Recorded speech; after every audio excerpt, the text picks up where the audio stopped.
Good afternoon, everyone. I think that just about everyone is on. It's 12:15 or just past, and we want to welcome you to this year's Winterfaith. And in fact, we have a different name this year. It is called A Week of Winterfaith. I am Randy Orwig, senior pastor at Elon Community Church, and we, in concert with Elon University, hold Winterfaith every year during the winter term. It has been a tradition that started with a very small number of students and faculty and an equal number of church members came together and had lunch and discussed different religious backgrounds. And since 2012, it has expanded to be open to all people, and we are so thankful. We've had some really great and exciting programs and luncheons together. This is no longer a luncheon this year. We're hoping that this will only be the only year we're able to not do that to do it without a luncheon, but we are going to still have our program, and we still appreciate very much the ability to have this time to be in dialogue together, and that we continue to build this relationship in our community. It means a lot to us to be able to share in this time. This has always been a high moment for us, and it is a great time for learning. So I'm going to, without further ado, ask everyone pause for a blessing, and then I'm going to turn it over to Allison, who is going to explain a little bit what we're going to do, and we'll move forward from there. So let's just pause for a moment. A day like any other day, or a day that is different. A day that allows us to learn and grow. A day that allows us to see and to feel and to experience in new ways. God, I pray that you will be with us this day in the many ways that we know you, experience, and worship. In the many ways that we understand and realize how we understand life through the prism of our faith experience. In the many differences that we share today, we allow for an opening. We allow for a sense of new beginnings even again. And I pray, oh God, that you will be with us now. For all this we pray. Amen. Allison, take over. Thank you, Randy. Good afternoon, everyone. My name is Allison Pelkes. I use she, her pronouns, and I am the multi-faith coordinator at the Truett Center for Religious and Spiritual Life at Elon. It is my pleasure to work with Randy to put together this Winterfaith series. This afternoon, we are going to hear from the Advisory Board for Black Student Spiritual Support at Elon, and they will discuss the topic of faith as anti-racism work. Here to moderate the panel is John Robinson Miller, who is the Assistant Director for the Center for Race, Ethnicity, and Diversity Education, the CREED, as we like to call it, at Elon. It has been such a gift to work with John on putting this panel together, and we are grateful for the collaboration over Reverend Dr. Martin Luther King Jr. commemoration. And this year, the theme of the commemoration is Remaining Awake Through a Great Revolution. So before we move on to our panel, I want to remind everyone that Winterfaith will continue this week. Tomorrow at 5 o'clock, we will hear from Pallavi Tatapuri, who is currently a 5-year adult psychiatry in her 5-year residency and fellowship in child and adolescent psychiatry at Stonebrook Medical. Her perspective is unique, having attended a Jesuit university, Georgetown, and growing up attending Hindu Sunday school, as she calls it. So she will be sharing about her inspiration through working with nuns and swamis combined. So I'm going to put the link in the chat later so you can check that out. As a reminder, we want to remind folks to turn off your mics. We have power to mute you as well, but we want to make sure folks on the panel and John have an opportunity to speak the loudest. And so what we're going to do today is we'll do 40 minutes of listening and learning from our panel. And then we will continue into a short Q&A. At that time, I will enable the chat so that you can type in your questions, and then John will have the pleasure of choosing which questions he'd like to pose to our panelists. Again, thank you for joining us for Winterfaith. I'm excited and thrilled to pass the mic to John. Thank you so much, Allison. All right, good afternoon, everybody. So as you know, the amazingly wonderful, just gracious Allison has introduced me. I am John Robinson Miller IV. I'm the Assistant Director for the Creed. And we are really gonna have a great conversation today. I'm excited about the guest that we have that we'll introduce in a minute. I just wanted to set a few additional grounding things to remember. That we are really going to be asking these amazing folks to speak from their experiences, that they are all a part of a larger faith tradition, but they're really not speaking for their entire faith tradition. They're really speaking from their individual perspectives and their reflections on their faith tradition. Their faith perspective, their religious perspectives is not all they are. That we have intersecting identities. We all hold multiple identities. So we are not only, you know, folks who have a religious or spiritual or worldview identity, but we are also coming in with our race and our gender and our sexual orientation and all of the things that make us us. This is a conversation that is going to be acknowledging the work of MLK, not only his identity as a Christian, but also his faith work, and that was interfaith in nature. It was about everybody coming together where they are and doing what they can. And again, question in the chat. So this will be best viewed in your speaker view instead of the gallery view. So if you can, if you kind of hover over all of our video images, then in the top right corner, you'll see speaker view or gallery view. Then, so you can just see one at a time. All right, so I will go ahead and get us introducing people. I see Rabbi Sandra first. So if you could please introduce yourself, your pronouns, identify what religion that you are a part of, and tell us a little bit about what are you bringing into this space? So hi, everybody. It's an honor to be here, and it's great to see many faces that I used to see in person that I don't see as much anymore. And also thank you for the opportunity. So my name is Rabbi Sandra Lawson, and I serve as the Associate Chaplain for Jewish Life and the Hillel Jewish Educator at Elon, here at Elon University. And the faith tradition that I represent is Judaism. The title kind of speaks for itself. And I am totally committed to interfaith work and see it as part of my my role as a rabbi. And interfaith work has a lot to do with why I decided to become a rabbi and to bring a Black queer voice to the rabbinate, to the role of rabbi, and to the Jewish people is central to how I see my role. All right, thank you. Let's go, Chelsea. Hi, everyone. So happy to be here and grateful for the opportunity. My name is Chelsea Yarborough. I am a 2012 graduate of Elon and currently the visiting professor of preaching and worship at Wake Forest University School of Divinity.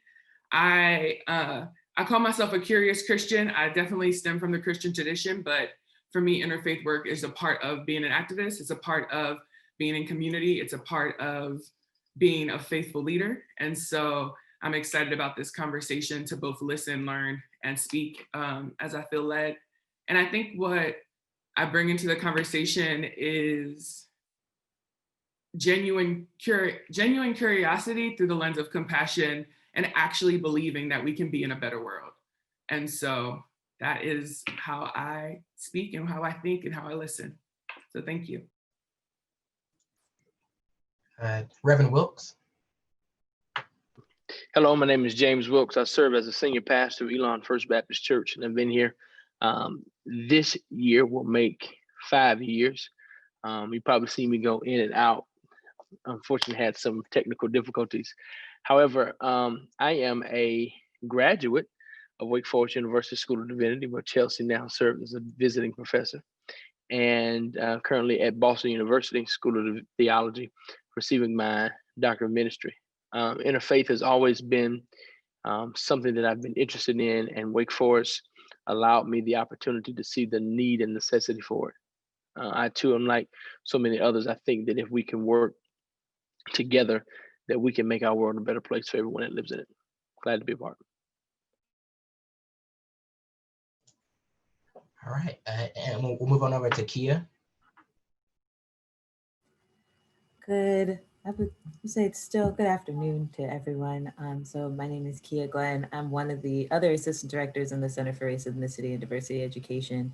The CREED, I use she, her pronouns, and wonderful to be back. I apologize ahead of time. My house is both home and work and school for my small humans. So they may join as they see fit.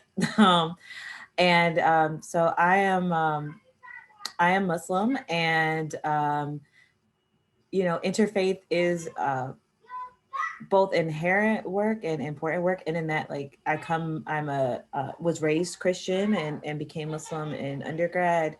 And so having interfaith lens is just inherent in that, like, I have a part of my life where I lived as a Christian and now I live as a Muslim.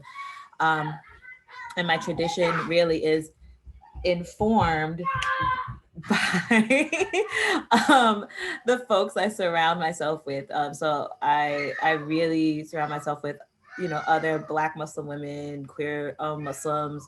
And so my theology is really rooted in radical pushing forward of the self and of the other. And how are we doing our work to make sure that those who have been pushed to the margins are pushed to the front.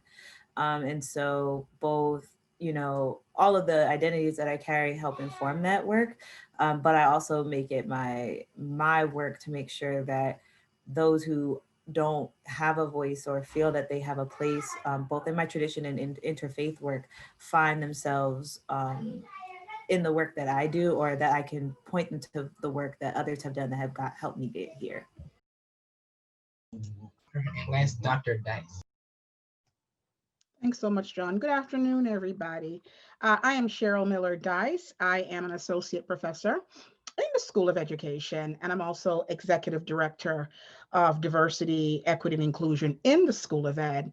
And along with Kiah, I co-chair the advisory board for Black Student Spiritual Life. So, and I'm a practicing Christian, a real life practicing Bible believing Christian. And I'm very proud of that tradition that I come from.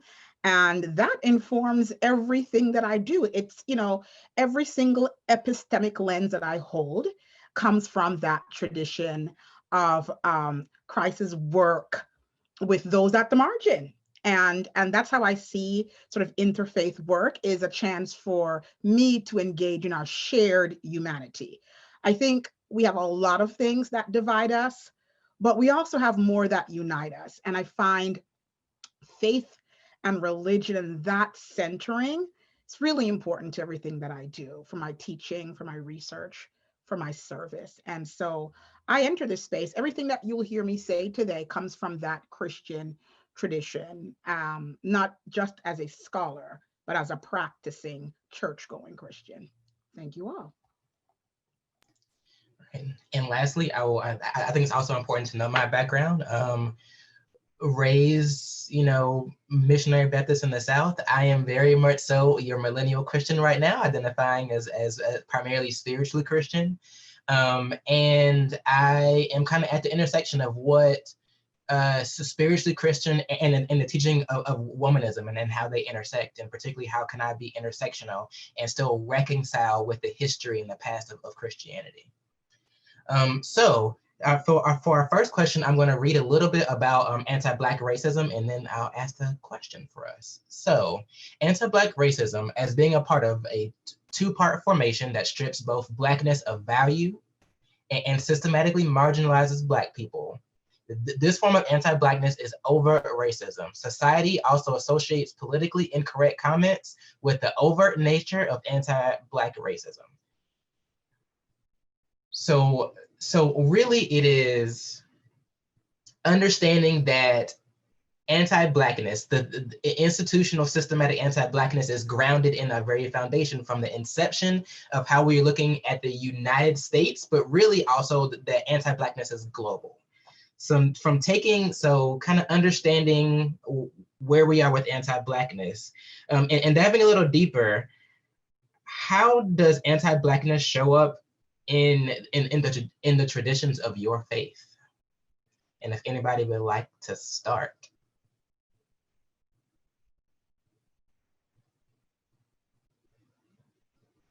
I'll start. Oh.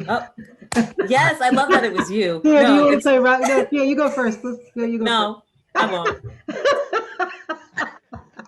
Okay, so anti-Blackness. So let me just frame it. Let me frame this for you this way.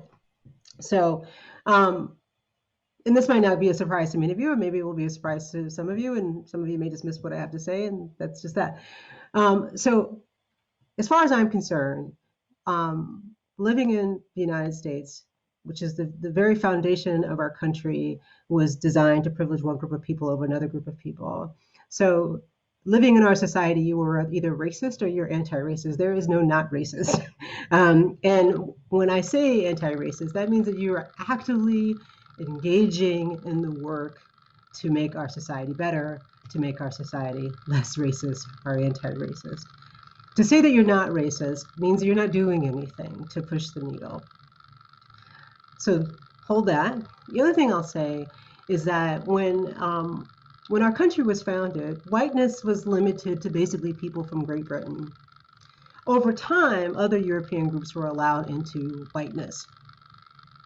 And so that means that the Germans, when they got here, you read Benjamin Franklin didn't think the Germans were white. The Italians, all other European immigrant groups eventually assimilated into whiteness. It also means when European Jews came to this country, they were definitely not seen as white. Over time, all of these groups were allowed into whiteness at a cost. That meant that they had to lose some of their culture. So we don't often say Irish American or Italian American or German American. Those groups can just say American. This also applies to the Jewish community. And so you take the Jewish community, overwhelmingly in the United States, American Jews came from Eastern Europe. You take that assimilation. So for the Jewish community, that meant maybe changing names. That meant maybe even to the extreme having plastic surgery. But they lost some of their culture in order to assimilate into whiteness. Jews know full well that Judaism is not a white tradition. It is not connected to a race. By the way, race was designed to support racism, not the other way around. And so as American Jews who were white started to benefit from white privilege, what that means is that white supremacy shows up in Jewish spaces. Jews starting to recognize that how can I be white? I'm Jewish. But the truth is you can be white and also suffer from anti-Semitism. Anti-Semitism is a real thing, very similar to racism. It is not a right political thing or a left political thing. Our society is racist. Our society is anti-Semitic. Our society is sexist because, like I said at the very beginning, our society was designed to privilege one group of people over another. So the short answer after I said all of that is that in Jewish spaces, racism shows up often when people like me come to Jewish spaces and proclaim my Jewish identity. And yes, as the rabbi of this university, I have experienced racism from parents who come in here not knowing that you could be Black and Jewish. And also, just so you know, the American Jewish population, about 20%, depending on which of the three studies you look at, 12 to 15 to 20% of the American Jewish population are Jews of color. So, Kiah, go. I'm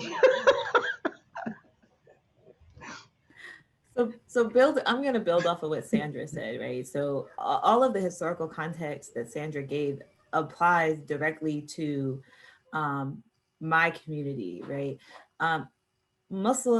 Black Muslims were here with the first, folks who were brought over, the first enslaved, and the first, folks who were taken and stolen from their homes and brought here, right? There were Muslims as part of that. And we have historical records that show that those folks tried to maintain their religion, tried to maintain their identity, but it's very hard to do that in chattel slavery when your children are stripped from your arms, when your families are broken apart, where you're beaten for speaking other languages, when you're beaten because it's Monday, right? Like it's very hard to maintain a lot of the practices and the things that you hold on to when you're being forced to be property, and when you're being forced to work from before the sun comes up until the sun goes down. And so oftentimes folks weren't able to maintain their religion of any kind, right? Whether they were Muslim or not. But Muslims had been here since, folks were brought to these shores.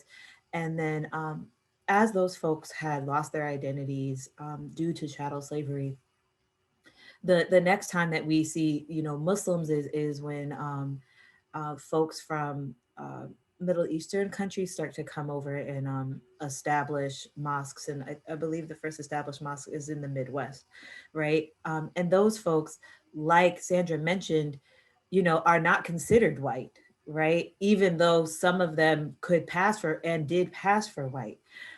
And those communities did a lot of work to try to enable themselves as white and to assimilate into whiteness, because that meant access. Whiteness meant access. Your children can go to school, you can own property, you can vote if you're white. You can't do these things if you're not considered white.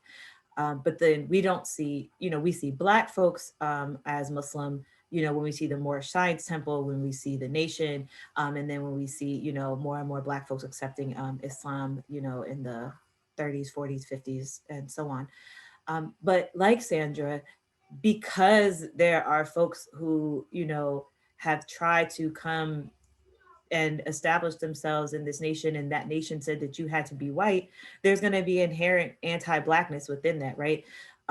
Muslims are all over the globe, and there's a large population of Muslims in Africa. However, in the US post 9/11, the image of Muslim that we get on the TV and the news is that of a Middle Eastern, Arab, or even South Asian person, because a lot of times folks cannot tell the difference between somebody who is Arab and somebody who is South Asian, which is why Sikh folks often get hurt or killed in the name of Islamophobia, because folks can't tell the difference between a Muslim and a Sikh. And so what you see in the media is this idea that a Muslim is a foreign-born Arab who, has come here and, brought their Islam with it, except that Black Muslims have been Muslims for 5, 6, 7 generations. And so oftentimes when folks see me, they don't see me as Muslim or a valid Muslim because I am not Arab, because I do not have a tradition or a family that comes from Islam. So it's often, well, when did you convert? Which is fine because I did, but other Black Muslims do not necessarily have that same thing, right? So it's the questioning of my Islam, is the questioning of the validity of my Muslimness. It is the referring to other folks to like validate what I say, because, well, she doesn't really know Islam, or her Islam is not really true. And this idea that, like, because I am Black, or because Black Muslims are also like Muslims, like, we're not really. And so it's a constant, having this constant conversation with folks about Islamophobia being rooted in and of itself in anti-Blackness. And then like this idea of Blackness in the US being like a one homogeneous identity, and having to break folks of that as well, including Black folks, like having to explain to Black folks that, people like Rabbi Sandra and myself exist, and other folks of other denominations or traditions exist. But it is a constant of having to justify who I am and who other Black Muslims are, and trying to push folks to, understand that, like, what may appear to you through the media is one lens and one person's identity and one person's experience, and how they practice is one way and one practice and experience. But there is a myriad of ways of practice, and the way that I practice is informed by other Black Muslims, specifically Black Muslim women and Black Muslim queer folks, because those folks are who I surround myself with. So my practice may not look like somebody who practices Islam who is not surrounded by those folks. And my Islam is still valid, right? Like it just, my lens is different. So folks oftentimes have a hard time grasping that the lens can be different because they have been taught that Islam is X, Y, and Z and must look like this to be a valid and acceptable form of their religion. Can I jump in, John, before you move on? Absolutely. And so I think from a Christian perspective, I think this question of anti-Blackness has plagued us for a very long time. And, you know, in the spirit of MLK, he asked this very same question of those white leaders in his letter, you know, basically, what are you going to do about the state of the marginalized and the state of the oppressed? And, you know, we have this sort of adage that 10 or 11 o'clock on a Sunday morning is the most divided time in America in terms of Christianity. And we have to reconcile, even in our present condition in this country, the way in which Christianity has been intersected with politics and whiteness and anti-Blackness. And as a Black Christian, I struggle to understand how folks engage and live the word of Christ and still do not tear down the structures of oppression within our own sort of assemblies. And so, thank you, Randy. And so I think we have to really have some hard conversation about how we practice our own teaching from our own spiritual and faith-based traditions, because it is 2021 and we're still talking about MLK's letters and teachings are still so valid about anti-Blackness within the Christian faith. And this might not be the place to raise this, but I'm going to raise it in any case. The role of how we've used the Christian Bible in upholding slavery, right? And that tradition of oppression.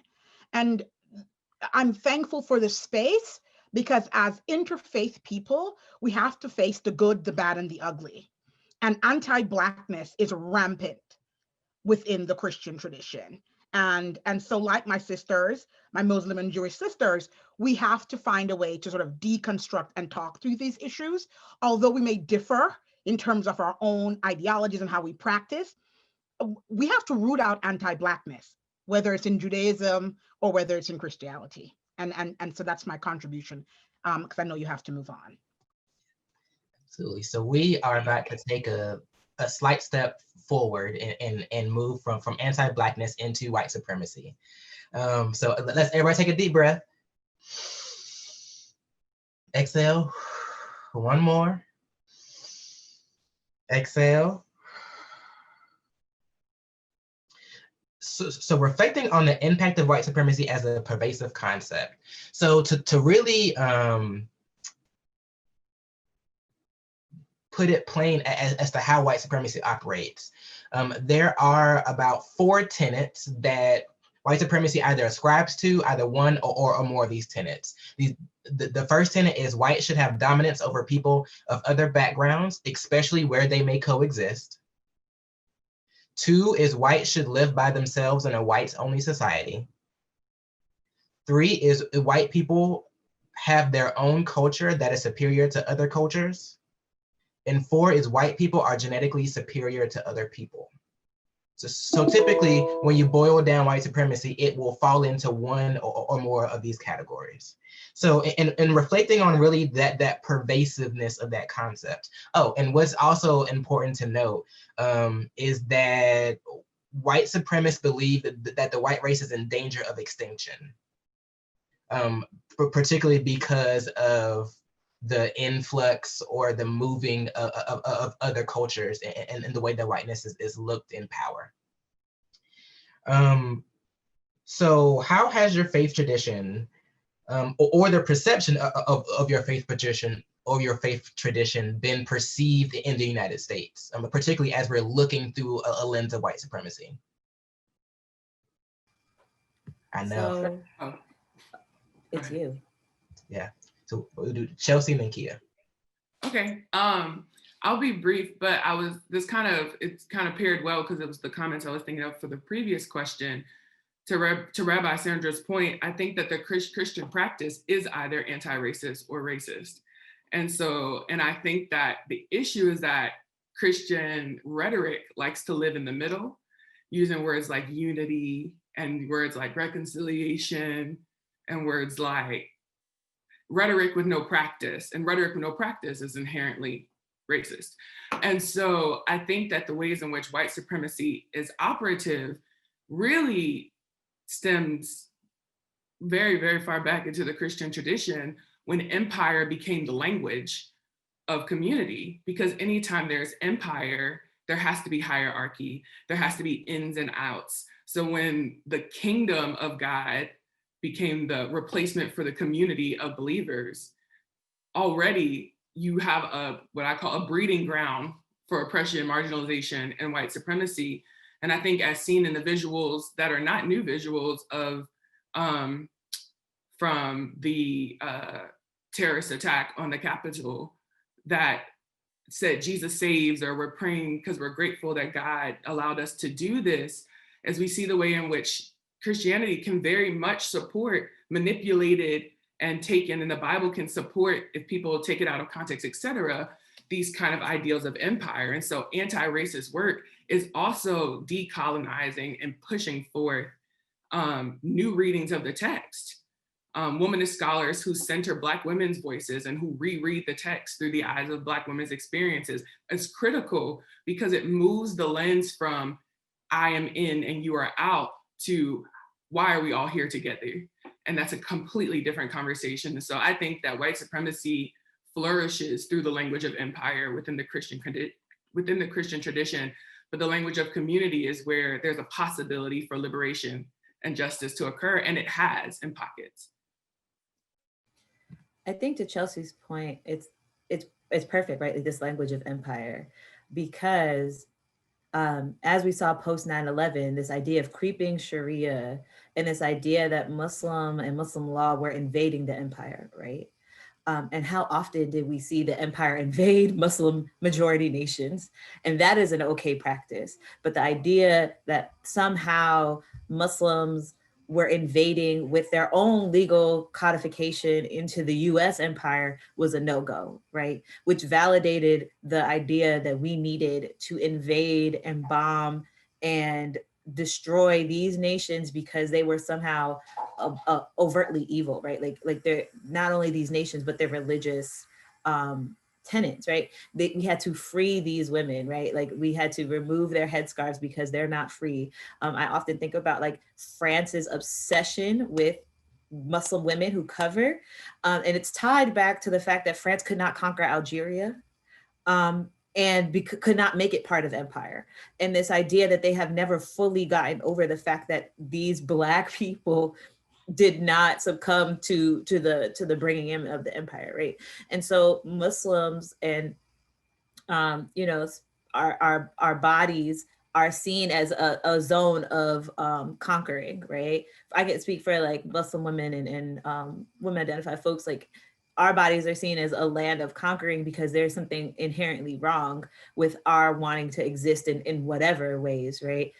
Even you know, Sharia is a legal family law. It's not like you cross the street at a red light law. It is you know, Sandra owes me money. She's not supposed to I'm not supposed to tax Sandra for that money. Or me and my partner have, you know, children, like how are we doing our inheritance? That is what that law is, but somehow it has been used in the language of the empire as this invasive, you know, this invasive bug, which is also part of like body politics and this idea of like, those people are not human, they're not people, they are invading, right? And so white supremacy has been good at, you know, on one hand, at least in my experience, like invalidating like Black Muslims and our experience in our lived tradition, right? Like saying Malcolm X, the nation, like these people are not really Muslim. Black Muslims are not real, like ignoring them no matter what their denomination is, because we had never been paid attention to as a population. Even now, when folks talk about Muslims, they're talking about non-Black folks. And so we've been erased and removed from all of our experience. And then this idea of, so they don't exist, these folks exist, you must be made into like a homogenized one note people that either you somehow remove this faith and become American, or we need to now enter your spaces and fix your issue, right? And so white supremacy, this idea has been violent and pervasive in Muslim communities for generations, and will continue to do so as long as the Muslim other is a dehumanized, debodied, decentralized idea that it gives an enemy that one can attack in the myriad of ways that white supremacy shows up. Absolutely. I'll say, Reverend Wilkes, I'm going to move on to the next question, but I'm actually going to call on you for this next question. So what is the most difficult concept for you to reconcile as you're engaging in anti-racism work, particularly as we're looking at how you use your faith as a lens of hope, and then how do you really reconcile with the things that are discouraging? So for me, as a Christian pastor, I struggle with knowing that the same Bible I preach, some white evangelical pastor is preaching the same Bible in a different way. I struggled when I was at the Black Lives Matter march in Graham, and I saw Jesus Saves, and I've seen how white evangelicals have literally worshiped the ground of our current sitting president. I've seen white pastors, evangelical pastors, talk about God is in all of this, and those of us who did not vote for this current administration, there's a curse that's going to be on us. And so I struggle because I realize that they are using the Bible to justify their wrongness. I also struggle, if I'm very honest, I struggle in trying to find hope. There are, Chelsea would like this, there are a few homiletics professors, scholars who suggest that in our African-American tradition of preaching that we should always end each sermon with a celebratory moment. I disagree. And I find it difficult because there are just some moments that I just can't find hope for us. There are some moments where I'm getting ready to be a father. My child will be here in May, and it's a boy. And I've cried because I don't want my son to have to live his life thinking, what if I say the wrong thing? What if I'm pulled over? These are the things that go through my mind. And so I struggle with it because the Jesus that I see is not the Jesus that evangelicals see. The Jesus that I see will fight for justice. The Jesus that I see says that we will have the poor among us always. What you've done to the least of these, you've done. This is the Jesus I see. And what I struggle with is trying to figure out how in the world can you preach the same gospel and yet you flaunt a whole nother Jesus than the Jesus that I see. That's what I struggle with. And that's where I am with that as a Christian pastor. And it's hard to find hope. I would like to second Pastor Wilkes, your thoughts.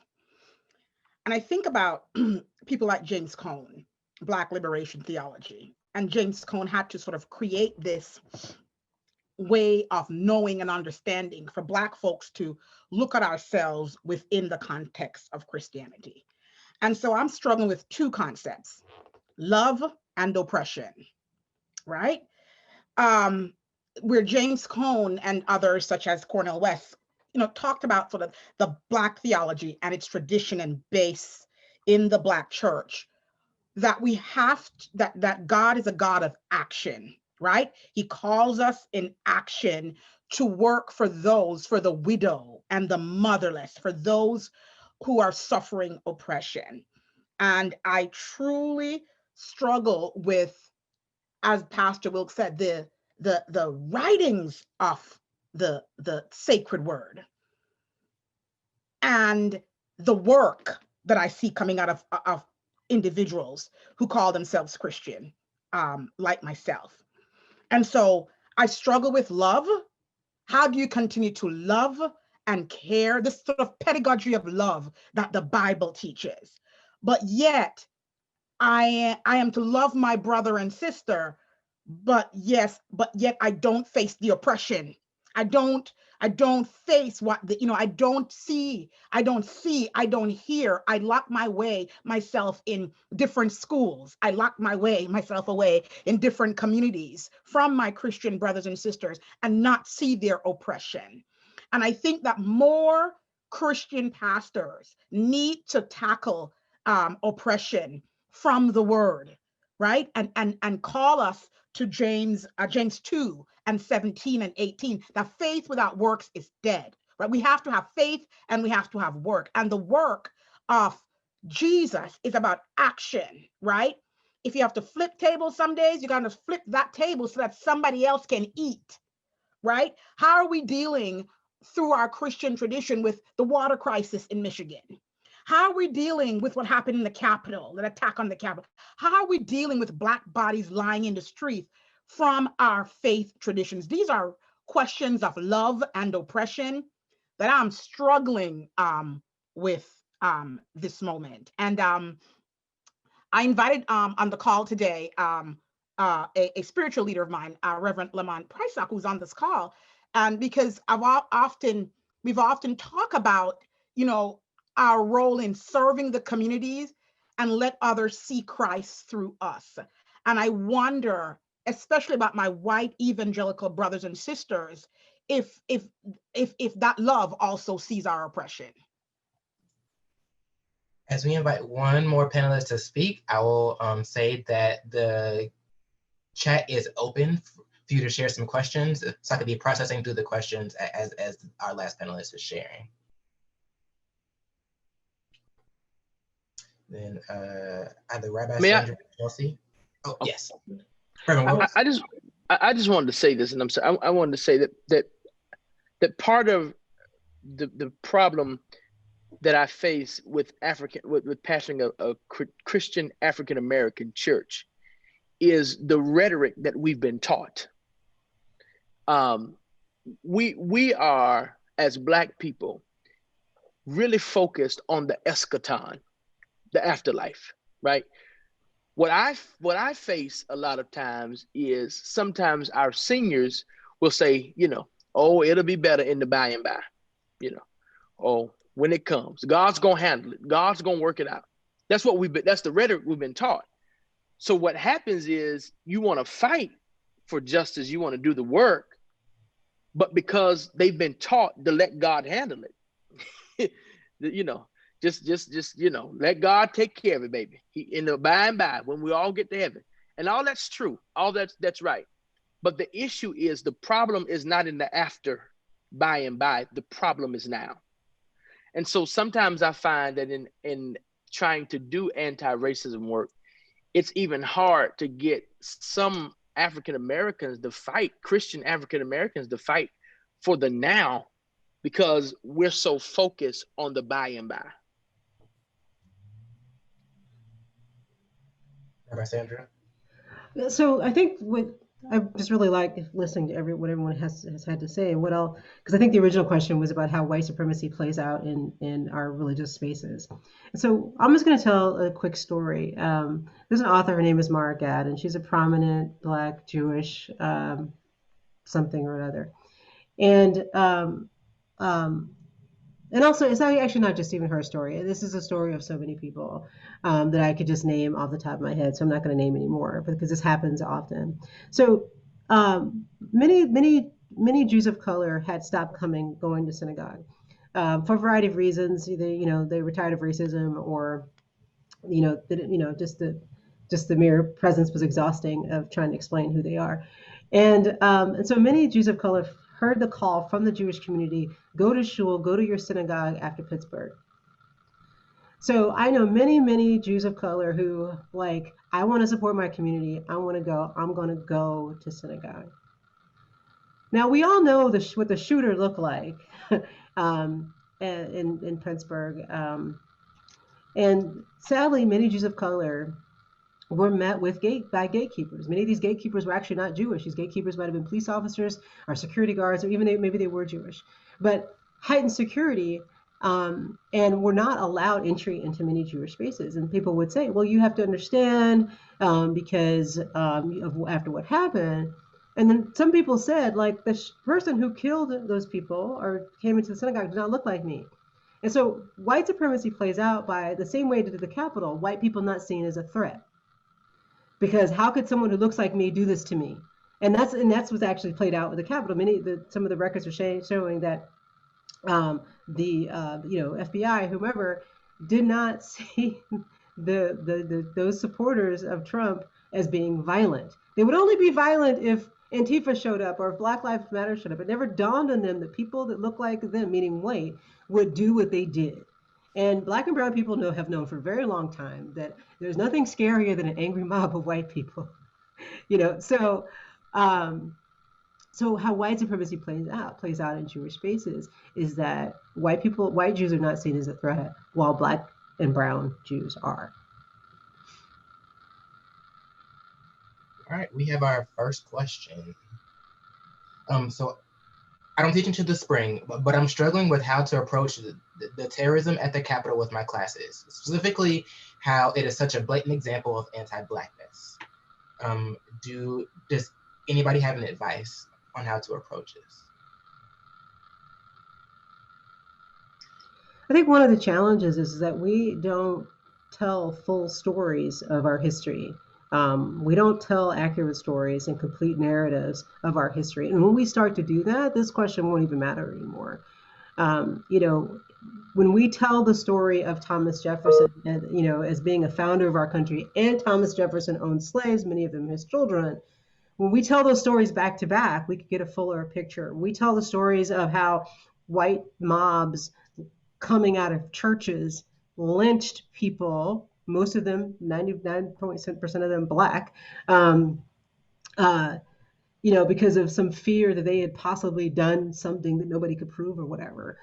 We don't tell those stories. We don't tell these stories of the full history of America. It's because many people are scared. Many white people are scared of these stories. So I just believe that if we start to tell a full narrative, that will go a long way into healing our nation, so that we can finally move past the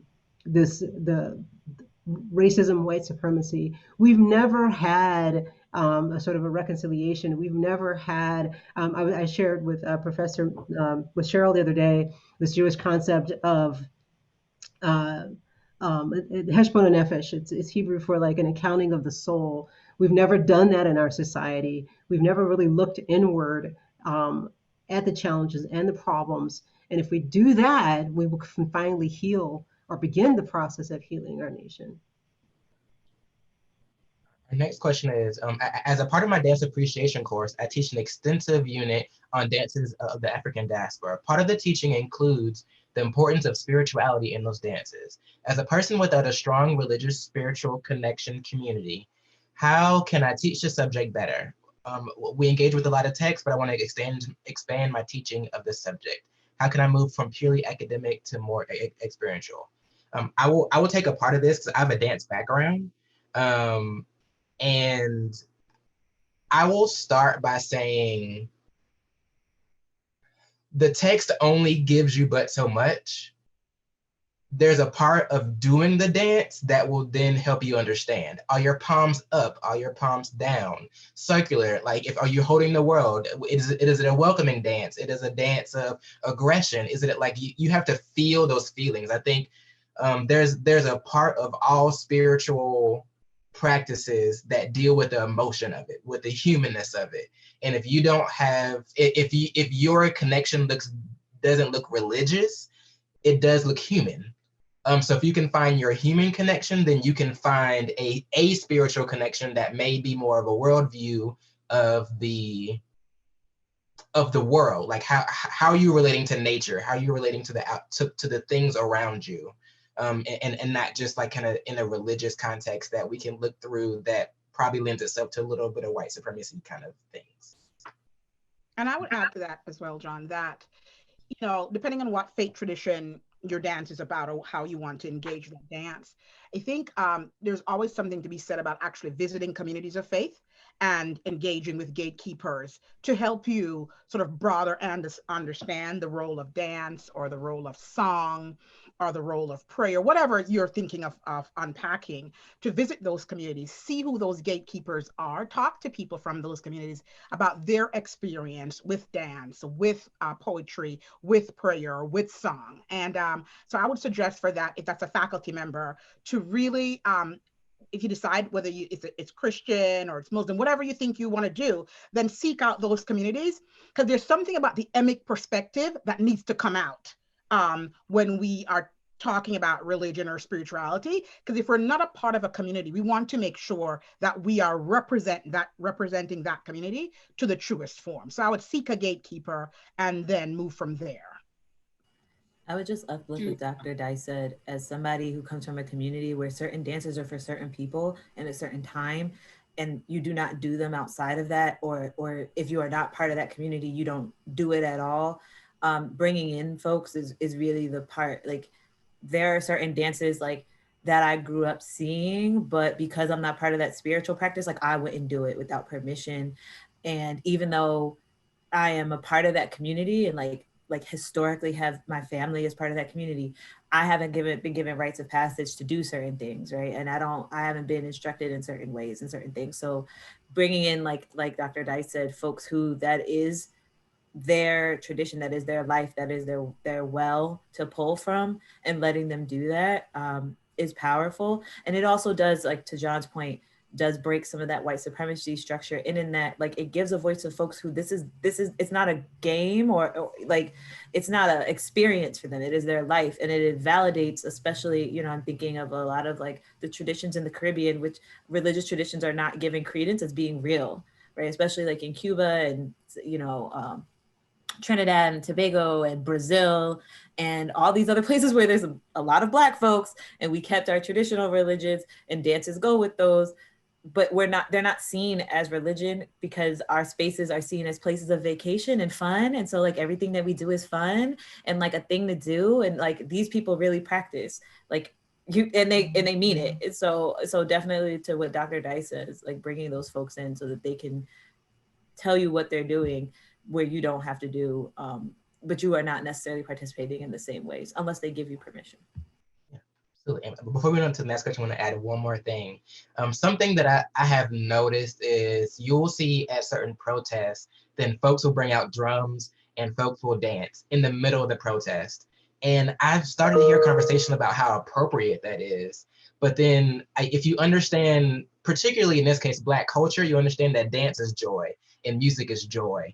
And like how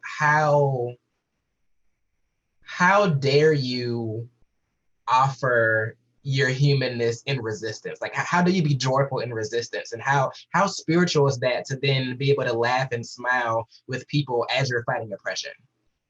So oppression doesn't always have to wear down on the body. You can also like find community and connection as you're doing things, and that is also how we're teaching it. So I have a question that is to Pastor Wilkes. I'm also going to pose this to Chelsea as well. So how do you give hope for your congregation? And then Chelsea, I'm gonna ask, how do you give hope to your students?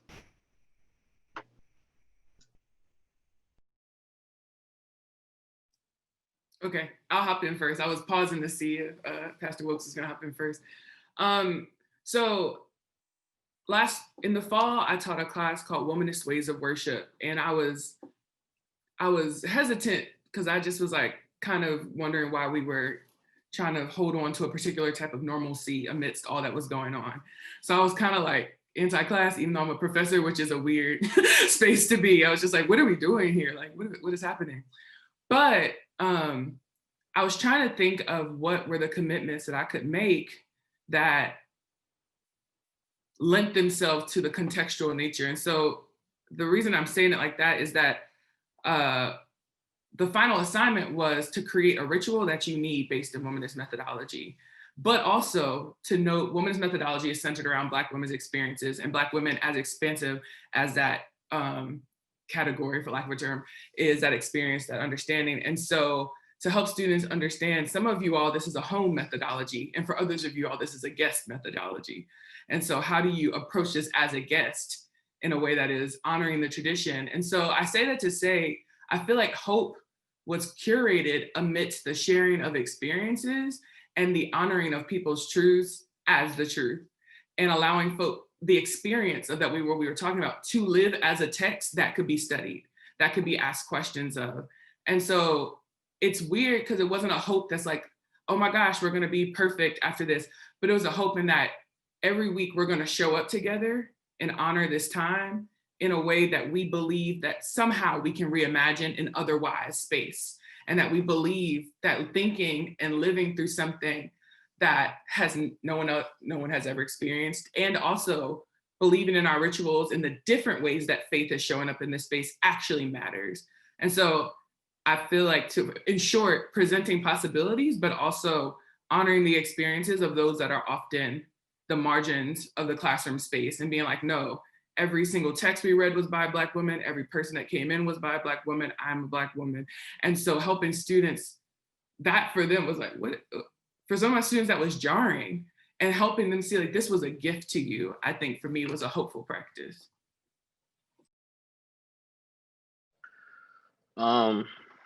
Thanks, Chelsea. I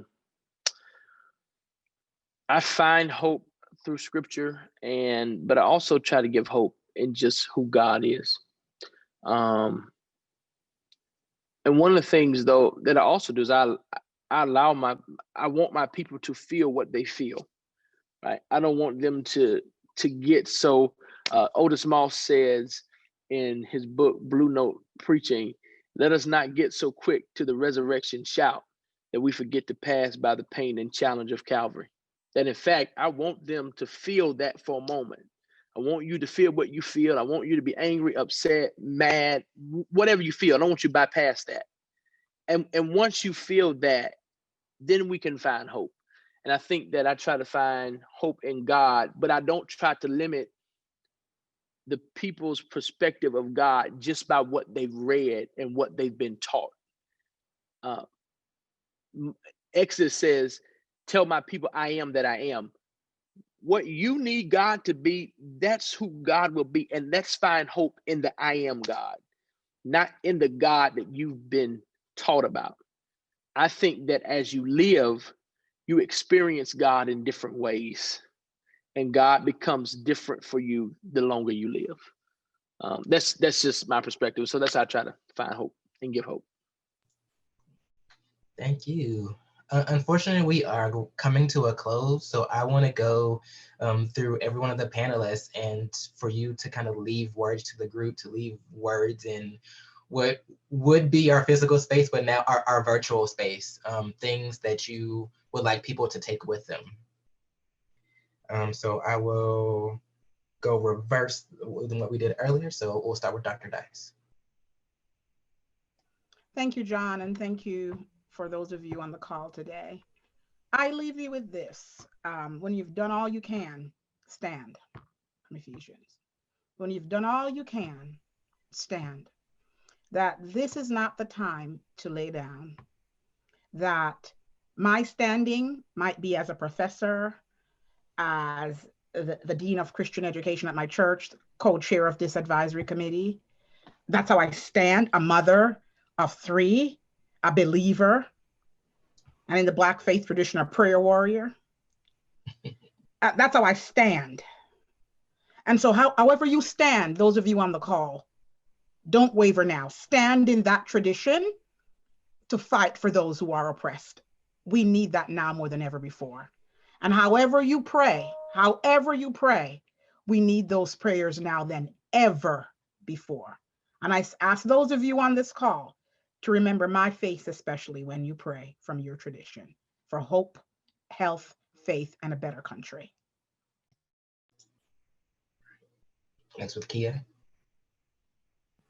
So as the other co-chair of this committee, I just want to thank the folks who are on the call from the committee for giving their time, and thanking Allison and Randy and John for bringing us all together, and Dallas for being on standby. And so I leave with this to the folks, you know, in the room. It is time for folks like me to stop holding your hand. We are no longer in a place of, you know, I understand why you didn't know. I understand, and let me walk you through this. If at this point you're still relying on the labor of Black and brown folks, specifically femmes, queer folks, trans folks, you know, Black women, to do the work, if the idea of a promotion and loving us is giving us more work, like Stacey Abrams, like let's give her another job and more work. If that is like your ideology and your belief in us, it is time to change that. We are past the point of using us as labor and using us as an excuse to not want to do the hard work. If you've ever read Bell Hooks' Killing Rage, like many of us are at that point. Many of us are at that point, and I'm tired, and we are tired. It is time to no longer coddle, but to confront. And you can confront in love, but you can still have, you know, that confronting. And I ask that you confront the things that you have been putting off. I ask that you confront the folks that you have been hand holding. I ask you that you confront those things that seemed that you could do it later, because there is no later. We need the change now. And I and folks like me and in my communities are no longer going to be able to hold this country together with the bits of rope, tape, love, and hope that we have been holding it with up until this point. And so if that offends you, then I'm sorry, then you're going to be offended, but I'm not. And I don't want to see my people to continue to have to carry a burden that we did not create, that is not ours to carry, and that we have been upholding for the last 400 plus years. So take this as the moment to say, okay, and confront some things. Thank you, Kiah. Reverend Wilkes. Let me just say, one, I really don't like technology. But let me say this. I agree with everything that's been said. In order for this work to to continue to go forward, it's going to take all of us. And not all of us is sitting around talking. It's going to take all of us working. And it can't be just Black people. It can't just be our Black women. It has to be everybody. I believe it was James Cone that said that America will never be America until white people give their whiteness. That's the start of moving forward, but it takes so much from us. And may we find hope in God. May we find hope in whatever God or deity you may serve, that things will get better. Thank you for letting me serve today. Thank you. Chelsea. Thank you all for having me today, and to the other panelists, thank you for your wisdom that I've also taken and learned from. I just want to invite a question, in that I think sometimes when we come to panels, it's like, oh, I feel so much better. Like I listened to this, wow, like killed it. And I want to invite you to consider that this was actually not your anti-racism work, but perhaps something that just warmed up, started the warming pot or whatever, and that you take a moment when we get off of this call to really sit with yourself and ask, what does it mean for me, whether it's from a particular faith tradition, a spiritual practice, however, all these labels that we have, from yourself, what does it mean for me to be an active activist in anti-racism work, and to note that there's going to be a cost, because there just is, and to consider that cost a worthy one, such that we might create a better opportunity, a better world, where those that have continued to hold the brunt of our country, which is Black folks, Black femmes, Black queer folks, etc., do not have to continue to do so, because mostly we're just not going to. So I think that the question and the action is something that perhaps right after this call, you might take 10 to 15 minutes to consider, and that be your commitment. Absolutely. And I know we are a little over time, but we are wrapping up. So last but not least, Rabbi Sandra. Yeah, like everyone said, thank you. I don't get to be in spaces like this a lot, so I'm really grateful for this, and it does fuel me in ways that I don't get fueled a lot. And in my tradition, the Jewish tradition, Jews all over the world are reading the same text the same time, whether they're reading text from the Torah or text from the Talmud, but there's like a schedule. And this week's schedule, where the Torah portion called Bo, which basically means come. But we're in the Torah portion, Bo, and this is the Torah portion where we finally get our freedom after all the plagues. And I like this because these are shared text for many of us. And after this week's Torah portion, there's a phrase that shows up in the Torah repeatedly. I know there's another rabbi on this call somewhere. I saw her name. But there's this phrase that shows up repeatedly after this. And in Hebrew, it's Avadim Hayinu b'Mitzrayim. And basically, it says that we are commanded to remember our enslavement from Egypt. We are commanded to remember that we're slaves. We are commanded to remember the oppressed. And Judaism is an active, you have to participate. There's no passiveness in Judaism. And so the word Mitzrayim does translate to Egypt, but it also translates as, the narrow place, the place of constriction, the place of pain. And so after the events that happened at the Capitol, for us to remember this place of constriction, this place of pain. In this week's Torah portion, God is telling us to remember that, and that God moved us out of that. And so my words for you, I'm not even sure what the original question was, but to have faith and do the work so that we can move from Mizraim, we can move from this place of constriction, this narrow place of pain, so that we can move forward and finally heal. I will leave you with these parting words. Trust Black women, support Black women, invest in Black women, and protect your magic. Thank you for coming. Thank you. All right, thank you so much for attending Winterfaith. Today, as you know, I put in the chat several times, there are additional days for Winterfaith, but I would just like to extend a huge thank you to ABS, the advisory board, for Black student spiritual support. These folks are amazing, and if you're an Elon student, faculty or staff, they're a resource to you. If you are a community member, I'm sure that they are very thoughtful about engaging with you as well. This recording, we'll find out. I'm still working out the little nooks and spaces where we can send this to you, but if we are able to send this recording, I will send it to everyone who is on this call and registered, as well as to our panelists so they can distribute as they find fit. Take care, everyone. Thank you again, and hopefully I'll see you tomorrow.